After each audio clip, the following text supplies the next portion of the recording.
Video. I hope आप सब लोग बहुत अच्छे होंगे।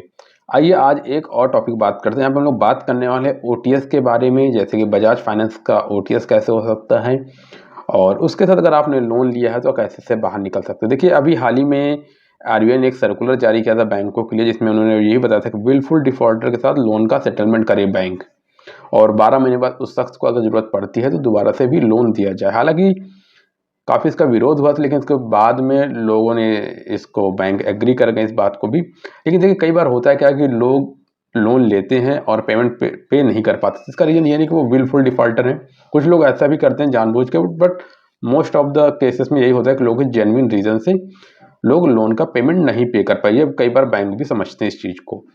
तो अगर आप इस चीज़ से परेशान हैं, बिल्कुल परेशान मत होइए। बैंकों को एक सुविधा दी जाती है, इसको ओटीएस है।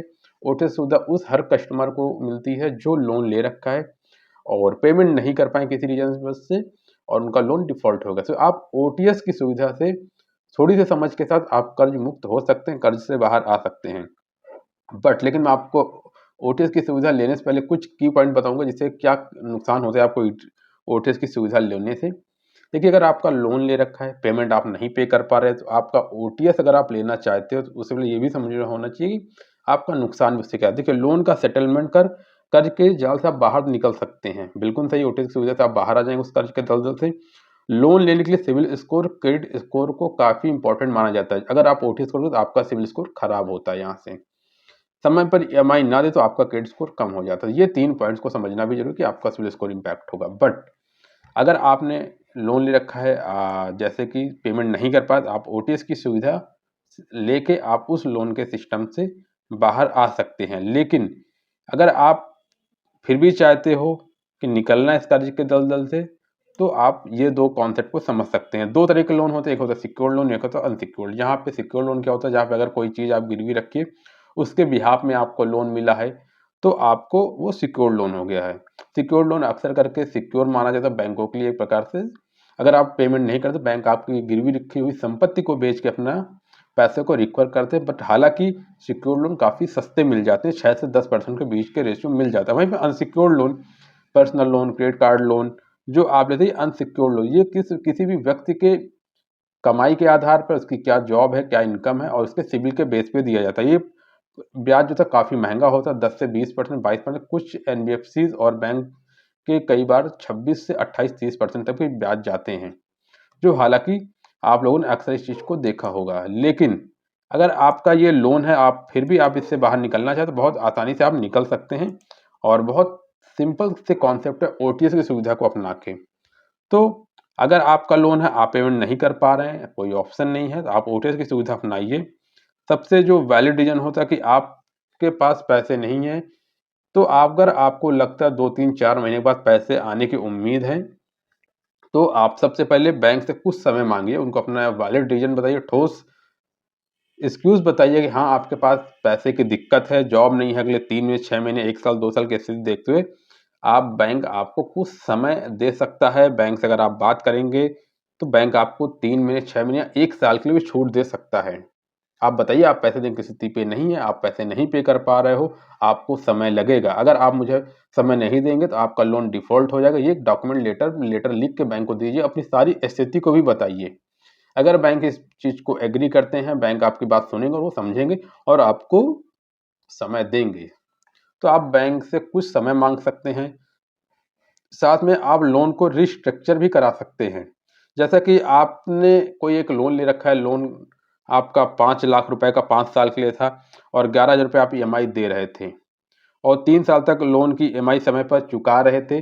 बट अचानक से आपकी स्थिति खराब हो गई, आपकी अभी कंडीशन सही नहीं है। बैंक से आप बची हुई रकम को अगले उस लोन के 2 लाख, 2.5 लाख जो उसको 5 साल के लिए बताओ कि इस 5 साल को बना दो, जी मेरी 11,000 की ईएमआई इसको 6-7 हज़ार रुपए के बना दो, जिससे आप आसानी से दे सके। आपके पर्सनल एक्सपेंस, फैमिली एक्सपेंस सारी चीज़ों को मेंटेन करके ईएमआई का बर्डन ना पड़े, आप उसको पे कर सको। उसी के साथ बैलेंस ट्रांसफर का भी आप ऑप्शन ले सकते हैं, जैसे कि बीटी की जैसे कुछ ऑप्शन होते हैं, बट इसको मैं हमेशा बोलता हूँ इसको अवॉइड करना चाहिए। उसके साथ में ये तीनों ऑप्शन के बाद कोई ऑप्शन नहीं बचता, आप बैंक से सेटलमेंट की सुविधा की बात कर सकते हैं। कोई शख्स बार बार फोन आता है, अगर आपको कंपनी से फोन आ रहे हैं बार बार और पेमेंट की देने की कंडीशन पे नहीं है, तो आप बैंक से सेटलमेंट, वन टाइम सेटलमेंट की बात कर सकते हैं और बैंक बची हुई पूरी रकम इसमें सेटलमेंट पे नहीं लेता। देखिए प्रीवियस इसमें सेटलमेंट क्या होता है, आपका 1 लाख का लोन था, अभी आप उसको सेटल करना चाहते हो, आपकी कंडीशन नहीं है, तो बैंक आपको आपके ब्याज वगैरह जो बाउंसिंग वगैरह सब छोड़ के जो आपका प्रिंसिपल अमाउंट है उस पे कुछ डिस्काउंट करके एक सर्टेन अमाउंट आपको बताएगा, आप इतना रुपया पे कर दीजिए और आपको इस लोन से आपको मुक्ति मिल जाएगी। लेकिन अक्सर का जो सेटलमेंट होता है प्रिंसिपल अमाउंट का 10 से 50% तक का छूट मिल जाता है, तो जो एक ओटीएस में ये बढ़िया होता है। जब आप ओटीएस की सुविधा मिलती है, आपको 1 वीक का टाइम होता है जहाँ पे आप पेमेंट कर सकते हो।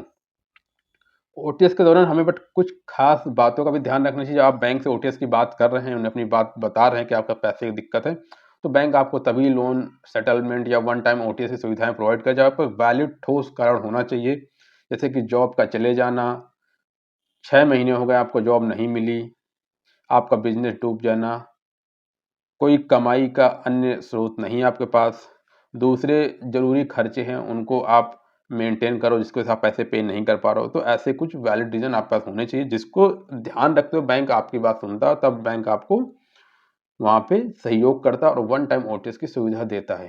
हालाँकि जैसे मैंने आपको बताया कि जिस एनबीएफसी के बारे में आपसे बात कर रहा हूँ, उस एनबीएफसी से आपका लोन है, थोड़ा-सा रिकवरी प्रोसेस काफ़ी स्ट्रॉन्ग है, काफ़ी परेशान करते हैं लोगों को और हैरेस भी करते हैं, हर कोई जानता है। बट इसका मतलब नहीं, देखिए उनका पैसा है, वो पैसा आपसे माँग रहे हैं, बट आपको भी अपनी जेन्युइन रीज़न है, आप परेशान हो तो आप ओटीएस की सुविधा ले सकते हो। 3 महीने केस के बाद जब आपका केस एनपी हो जाता है तो आपको ओटीएस की सुविधा आप ले सकते हो, जिससे आपको ओटीएस मिलेगा तो आप कर्ज से फ्री हो जाओगे, जिससे कि आपको आराम से कोई दिक्कत वाली बात नहीं होगी। तो आपको ओटीएस लीजिए और आप इस कर्ज के दलदल से बाहर निकलिए, जिससे आप आसानी से कोई दिक्कत ना हो, आप फ्री हो जाओ। दोस्तों आज के लिए इतना ही। अगर आपको वीडियो अच्छी लगे लाइक कीजिए।